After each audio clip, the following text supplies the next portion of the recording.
शांति। 1 अप्रैल की वाणी है। प्रातः मुरली। ओम शांति। बाप दादा मधुबन। मीठे बच्चे, बाप नॉलेजफुल है। उन्हें जानी जाननहार कहना ये उल्टी महिमा है कि कई भाई बहन कहते हैं कि बाबा तो सब जानते हैं, या जी बाबा को हम क्या बताएं, बाबा तो सब जानते हैं। तो बाबा ने कहा ये गलत है, ये अपनी जैसी गलती छुपा लेते हैं, ये उल्टी महिमा है। बाप आते ही हैं तुम्हें पतित से पावन बनाने। प्रश्न है, बाप के साथ साथ सबसे अधिक महिमा और किसकी है और कैसे? उत्तर, बाप के साथ भारत की महिमा भी बहुत है। भारत ही अविनाशी खंड है, भारत ही स्वर्ग बनता है। बाप ने भारतवासियों को ही धनवान, सुखी और पवित्र बनाया है। तो यहाँ के बाबा के साथ साथ भारत की बहुत महिमा है। आप अगर इतिहास पढ़ेंगे तो उसमें देखेंगे भारत की एक अलग ही महिमा है। गीता की भी अपरंपार महिमा है। सर्वशास्त्रमयी शिरोमणि गीता है। तुम चैतन्य ज्ञान गंगाओं की भी बहुत महिमा है। तीसरा, हम जो बाबा के बच्चे हैं, जो ऐसे समय जब विश्व को ज़रूरत पड़ी और हमने सेवा की, तो हमारी भी बहुत महिमा है। तुम डायरेक्ट ज्ञान सागर से निकली हो। तो वास्तव में जो कुंभ के मेले या जो नदी और सागर का मेला लगता है, वो इसीलिए लगता है क्योंकि हम बच्चों ने सेवा करी है, हम सागर से निकली हैं। ओम शांति। ओम शांति का अर्थ तो नए व पुराने बच्चों ने समझा है। तुम बच्चे जान गए हो, हम सब आत्माएं परमात्मा की संतान हैं।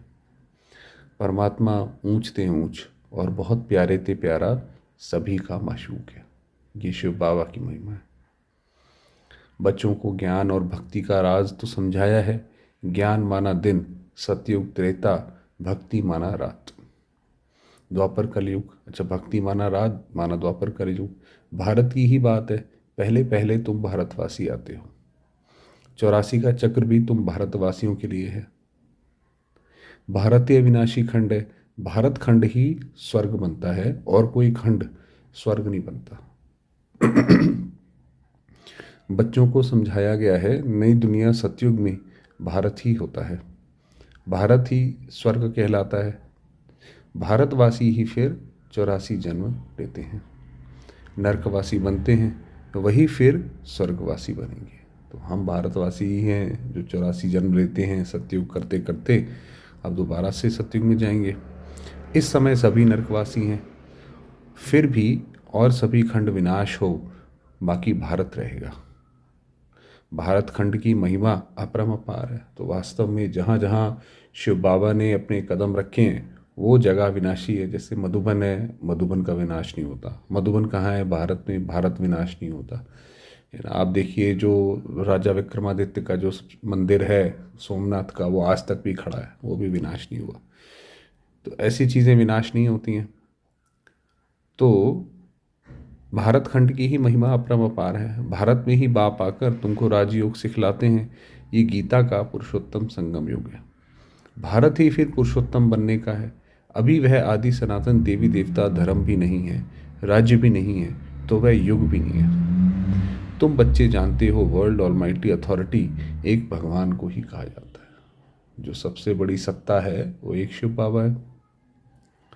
भारतवासी ये बहुत भूल करते हैं जो कहते हैं वे अंतर्यामी हैं। सभी ये अंदर को वह जानते हैं। बाप कहते हैं मैं कोई के भी अंदर को नहीं जानता हूँ। मेरा तो काम ही है पतितों को पावन बनाना। अब बाबा ये जानकर क्या करेगा कि भी किसी के मन में क्या चल रहा है? तो बाबा कहते हैं मेरा काम है पतितों को पावन बनाना। बहुत कहते हैं शिव बाबा आप तो अंतर्यामी हो। बाबा कहते हैं मैं हूँ नहीं, मैं किसके भी दिल को नहीं जानता हूँ। वो कई बच्चे होशियारी करते होंगे कि जैसे चमत्कार देखने के लिए कि देखिए बाबा जानता ही नहीं जानता है। तो बाबा ने कहा नहीं, ऐसा नहीं है। मैं तो सिर्फ आकर पतितों को पावन बनाता हूँ। मुझे बुलाते ही पतित दुनिया में है और मैं एक ही बार आता हूँ, जबकि पुरानी दुनिया को नया बनाना है। मनुष्य को ये पता नहीं है कि ये जो दुनिया है वह नई से पुरानी, पुरानी से नई कब होती है। ये दुनिया में किसी को ऐसे पता ही नहीं कि ऐसा भी होता है कि भाई दुनिया एक समय के बाद उसको बदलना होता है, ऐसे करना होता है। लोगों ने पढ़ाई लिखाई करी है किताबों में लिखा है, मगर ऐसे किसी को श्योर शॉर्ट सर्टेन पता हो नहीं पता होता है। हर चीज़ नई से पुरानी सतो रजो तमो में ज़रूर आती है।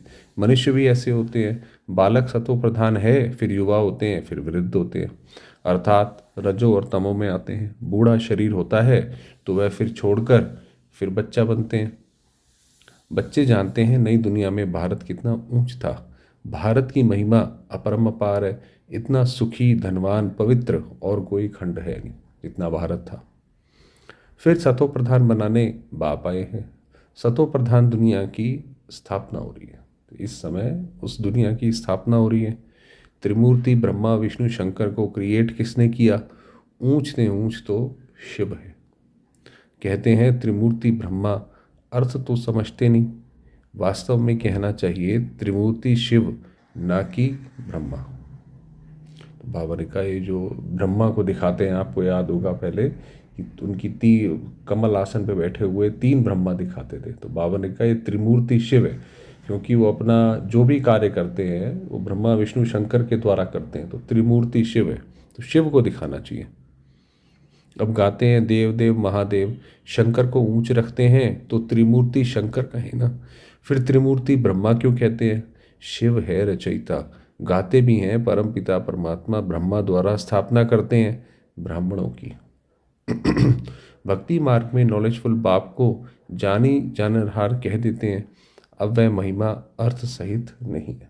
ये जो महिमा है ये अर्थ सहित नहीं है। तुम बच्चे जानते हो बाप द्वारा हमें वर्षा मिलता है। वह खुद हम ब्राह्मणों को पढ़ाते हैं, क्योंकि वह बाप भी है, सुप्रीम टीचर भी है।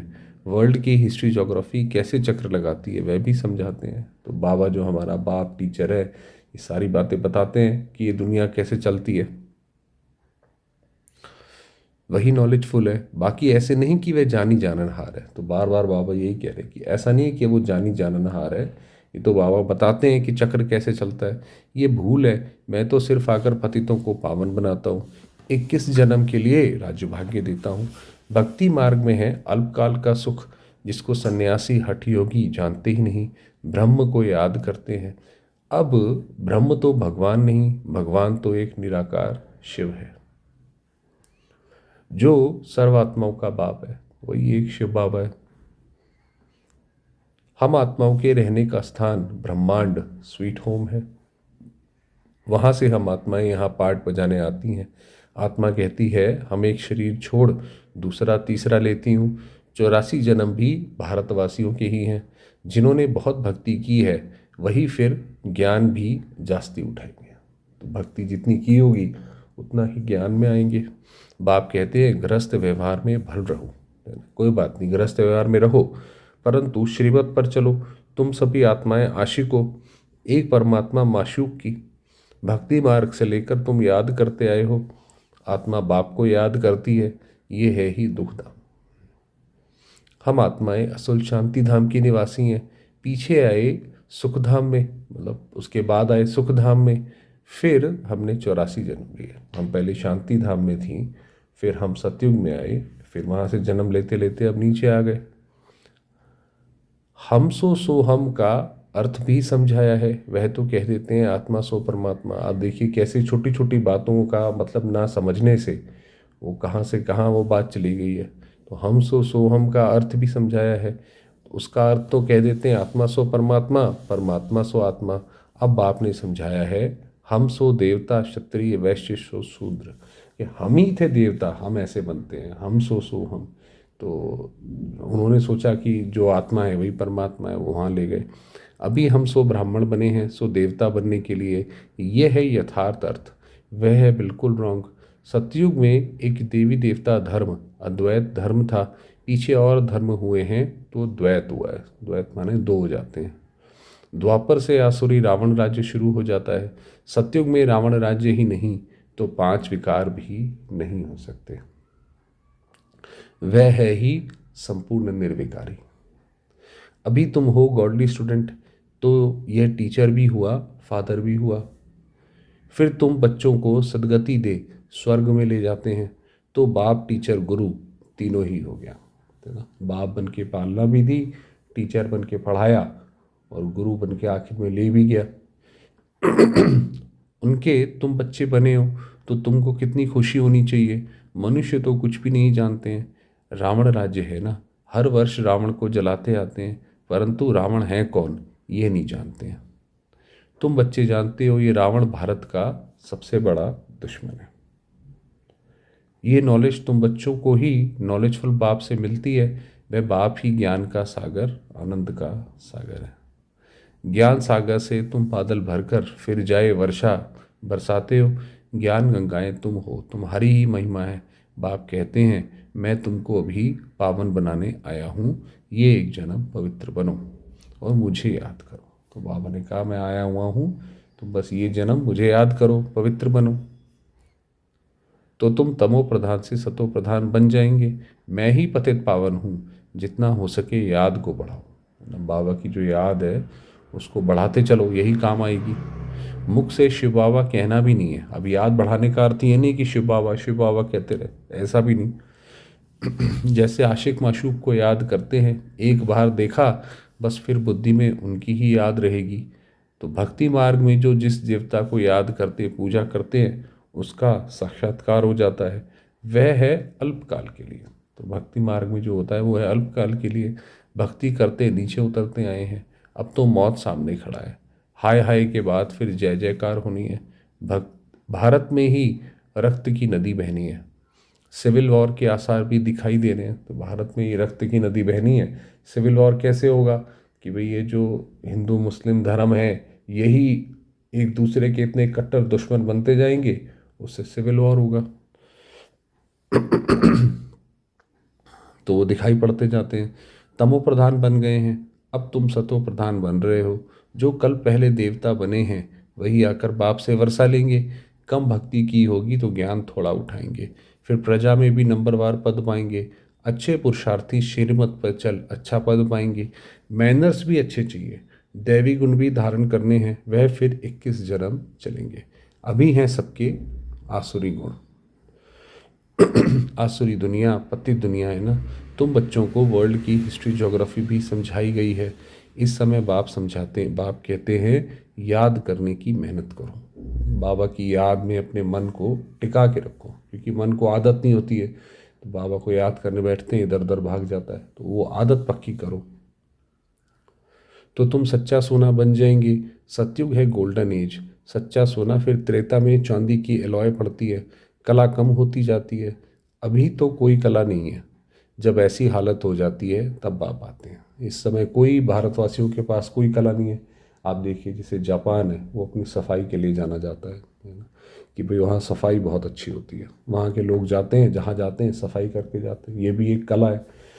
फिनलैंड है, वहाँ के लोग खुश बहुत रहते हैं, वो भी एक कला है। तो हमारे पास तो ऐसी कोई भी कला नहीं है, भारत तो किसी में भी ऐसे आगे नहीं है। तो तब बाप आते हैं, ये भी ड्रामा में नूंद है। इस रावण राज्य में सभी बेसमझ बन गए हैं, जो बेहद ड्रामा के पाठधारी होकर भी ड्रामा के आदि मदंत को नहीं जानते हैं। तुम एक्टर्स हो ना, तुम जानते हो हम यहाँ पाठ बजाने आए हैं, परंतु पाठधारी होकर जानते नहीं है ना, कि ये तो चलो किसी किसी ने बोला कि भाई ये दुनिया एक रंगमंच है, मगर सिर्फ इतना बोल देना रंगमंच है इतना काफ़ी नहीं है। हम कहाँ से आए, कैसे आए, कौन है हम, शरीर है कि आत्मा है, ये तो बाबा ने बताया। तो बेहद का बाप कहेंगे ना कि तुम कितने बेसमझ बन गए हो। अब मैं तुम्हें समझदार हीरे जैसा बनाता हूँ, फिर रावण कौड़ी जैसा बना देता है। मैं ही आकर सबको साथ ले जाता हूँ, फिर ये पतित दुनिया भी विनाश होती है। मच्छरों सदृश सबको ले जाता हूँ, मतलब मच्छरों सदृश सारी की सारी आत्माएं जाएंगी वापस। तुम्हारी एम ऑब्जेक्ट सामने खड़ी है, ऐसा तुमको बनना है, तब तब तो तुम स्वर्गवासी बनेंगे। तुम ब्रह्मा कुमार कुमारियां ये पुरुषार्थ कर रहे हो। मनुष्यों की बुद्धि तमो प्रधान है तो समझते नहीं है। इतने बीके हैं तो जरूर प्रजापिता ब्रह्मा भी होगा, मतलब दुनिया में नहीं उनको समझ आता। ब्राह्मण है चोटी, ब्राह्मण फिर देवता। चित्रों में ब्राह्मणों को और शिव को गुम कर दिया है। तुम ब्राह्मण अभी भारत को स्वर्ग बना रहे हो। अच्छा, मीठे मीठे सिकिलदे बच्चों प्रति माता पिता बाप दादा का याद प्यार और गुड मॉर्निंग। रूहानी बाप की रूहानी बच्चों को नमस्ते। हम रूहानी बच्चों की रूहानी बाबा को याद प्यार, गुड मॉर्निंग और नमस्ते। धारणा के लिए मुख्य सार है, ऊंच पद के लिए श्रीमत पर चल अच्छे मैनर्स धारण करने। सच्चा आशिकपन एक माशूक को ही याद करना है, जितना हो सके याद का अभ्यास बढ़ाते जाना है। वरदान दिया, निमित्तपन की स्मृति से माया का गेट बंद करने वाले डबल लाइट बल्ब। आज अमृत वेले भी बाबा ने इसी पे 2 शब्द उच्चारे थे। जो सदा स्वयं को निमित्त समझकर चलते हैं, उन्हें डबल लाइट स्थिति का अनुभव होता है, स्वतः अनुभव होता है कि भाई मैं आत्मा तो करावनहार हूँ। करावनहार शिव बाबा है, मैं आत्मा करणहार हूँ। भाई जैसे जैसे बाबा बोलते जाते हैं हम वो करते चले जाते हैं। तो इसलिए हमें उसमें ज़्यादा टेंशन लेने की है कोई ज़रूरत नहीं है, ये काम होगा नहीं होगा, भाई हम तो बाबा के इशारे अनुसार कर रहे हैं, तो इसलिए फ्री हो गए तो डबल लाइट हो जाएगी। करण करावनहार करा रहे हैं, शिव बाबा करवा रहा है, मैं निमित्त हूँ। इसी स्मृति से सफलता होती है। कोई भी पढ़ाई करते हैं लिखाई करते हैं तो इसी से ही सफलता होगी। मैंपन आया अर्थात माया का गेट खुला, भाई ये काम तो मुझे ही करना पड़ेगा ना, ये तो मेरी जिम्मेवारी है। नहीं, सबसे बड़ी जिम्मेवारी एक शिव बाबा की है। निमित्त समझा अर्थात माया का गेट बंद हुआ, तो निमित्त समझने से माया जीत भी बन जाते और डबल लाइट भी बन जाते हैं, तो डबल लाइट हो जाएंगे। साथ साथ सफलता भी अवश्य मिलती है। यही स्मृति नंबर 1 लेने का आधार बन जाती है। स्लोगन है, त्रिकालदर्शी बनकर हर कर्म करो। कोई भी कर्म करो, ये सोचो कि इसका तीनों काल क्या होंगे, पहले क्या हुआ था, अब क्या होगा और भविष्य में इसका क्या पड़ेगा असर। तो हर कर्म करो तो सफलता सहज मिलती रहेगी। तो फिर काम उसी हिसाब से करेंगे तो सफलता मिलेगी। मातेश्वरी जी के महावाक्य, मनुष्य आत्मा अपनी पूरी कमाई अनुसार भविष्य प्रारब्ध भोगता है। देखो, बहुत मनुष्य ऐसे समझते हैं हमारे पूर्व जन्मों की अच्छी कमाई से अभी ये ज्ञान प्राप्त हुआ है, परंतु ऐसी बात है ही नहीं। ये मातेश्वरी ने दूसरी बात बताई है, पूर्व जन्म का अच्छा फल है ये तो हम जानते हैं। कल्प का चक्र फिरता रहता है, सतो रजो तमो बदली होता जाता है, परंतु ड्रामानुसार पुरुषार्थ से प्रारब्ध बनने की मार्जिन रखी है। तो कहने का मतलब ये है कि ऐसा नहीं है कि हम यही सोच के बैठ जाएं कि भाई हमने तो पिछले जन्म में ही कर्म नहीं अच्छे किए, अरे पिछले नहीं किए तो अब कर लो, पुरुषार्थ अब कर लो।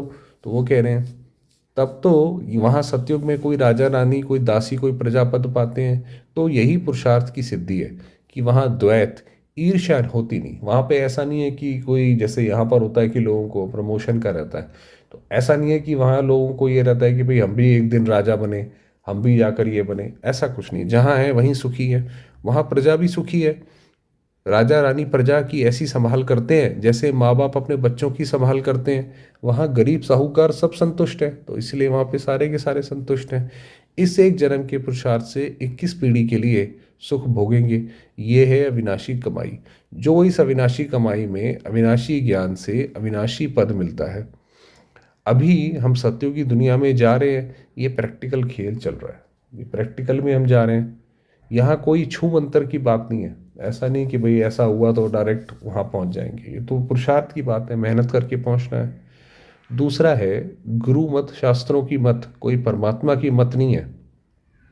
परमात्मा कहते हैं बच्चे, ये गुरु मत शास्त्र मत कोई मेरी मत नहीं है, ये तो सिर्फ मेरे नाम की मत देते हैं, परंतु मेरी मत तो मैं जानता हूँ। वो तो सिर्फ मेरा नाम लगा देते हैं। तो बाबा कह रहे मेरी मत तो मैं खुद जानता हूँ, खुद देता हूँ। मेरे मिलन का पता मैं आकर देता हूँ, उसके पहले मेरी एड्रेस कोई नहीं जानता।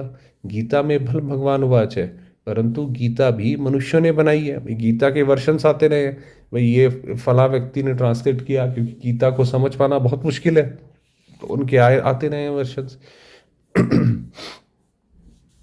भगवान तो स्वयं ज्ञान का सागर है। भगवान ने जो महावाक्य सुनाए हैं उनका यादगार फिर गीता बनी है। ये विद्वान पंडित आचार्य कहते हैं परमात्मा ने संस्कृत में महावाक्य उच्चारण किए, उसे सीखने बगैर परमात्मा मिल नहीं सकेगा। देखिए कितनी बात आ गई उसके अंदर कि पहले तो संस्कृत सीखो। ये तो और ही उल्टा कर्म कांड में फंसाते हैं। वेद शास्त्र पढ़, अगर सीढ़ी चढ़ जावे तो फिर उतना ही उतरना पड़े। अगर मान लीजिए कोई किसी ने इतनी मेहनत करी, संस्कृत सीखी, फिर गीता पढ़ी, तो वो फिर जब ज्ञान में चलेगा तो कैसे सब भूलेगा, इतनी मेहनत कर चुका होगा, है ना। तो अर्थात उनको भुलाए एक परमात्मा से बुद्धि योग जोड़ना पड़े, क्योंकि परमात्मा साफ कहता है कि इन कर्म कांड वेद शास्त्र पढ़ने से मेरी प्राप्ति नहीं होती है। देखो ध्रुव, प्रहलाद, मीरा ने क्या शास्त्र पढ़ा, यहाँ तो पढ़ा हुआ भी सब भूलना पड़ता है। जैसे अर्जुन ने पढ़ा था तो उनको भी भूलना पड़ा। भगवान के साफ महावाक्य हैं, श्वासोश्वास मुझे याद करो। भाई और किसी चीज़ को याद नहीं करो कि संस्कृत में याद करो, हिंदी में याद करो, ऐसा तो है नहीं। तो बाबा ने कहा बस यही है, इसमें कुछ भी करने की ज़रूरत नहीं है। जब तक ये ज्ञान नहीं है तो भक्ति मार्ग चलता है, परंतु ज्ञान का दीपक जग जाता है तो कर्म कांड छूट जाते हैं। क्योंकि कर्म कांड करते करते अगर शरीर छूट जावे तो फायदा क्या मिला। यही काम संस्कृत पढ़ते पढ़ते ही क्या कहते हैं, शरीर छूट गया, गीता की तो बारी नहीं आई, तो फिर फायदा क्या हुआ, वो तो वहीं के वहीं रह गए। तो प्रारब्ध तो बनी नहीं, कर्म बंधन के हिसाब किताब से तो मुक्ति मिली नहीं। लोग तो समझते हैं झूठ ना बोलना, चोरी ना करना, किसी को दुख ना देना, यही अच्छा कर्म है, बस इतना ही है, बस अच्छा कर्म। झूठ ना बोलो, चोरी ना करो, दुख ना दो, तो लोगों को तो ये लगता है। परंतु यहाँ तो सदा काल के लिए कर्मों की बंधाई से छूटना है और विकर्मों की जड़ को निकालना है कि भाई आने वाले समय में विकर्म हो ही ना, ऐसा बनना है। हम तो अब चाहते हैं ऐसा बीज डालें जिससे अच्छे कर्मों का झाड़ निकले। इसलिए मनुष्य जीवन के कार्य को जान श्रेष्ठ कर्म करना है। जब इतना सब पता पड़ गया तो अब हमें वैसा ही हमारा लक्ष्य हो। अच्छा, ओम शांति। अव्यक्त इशारे कंबाइंड रूप की स्मृति से सदा विजयी बनो। शिव शक्ति का अर्थ ही है कंबाइंड, जो वरदान था उसी के ऊपर है। बाप और आप दोनों को मिलाकर कहते हैं शिव शक्ति। भाई हमेशा आप बाबा के साथ कंबाइंड रहो। तो जो कंबाइंड हैं उसे कोई अलग नहीं कर सकता। यही याद रखो कि हम कंबाइंड रहने के अधिकारी बन गए। पहले ढूंढने वाले थे और अभी साथ रहने वाले। पहले भगवान को ढूंढते थे कि हे प्रभु जी मदद करो, अब तो साथ रहने वाले बन गए हैं। यही नशा सदा रहे। अच्छा, ओम शांति।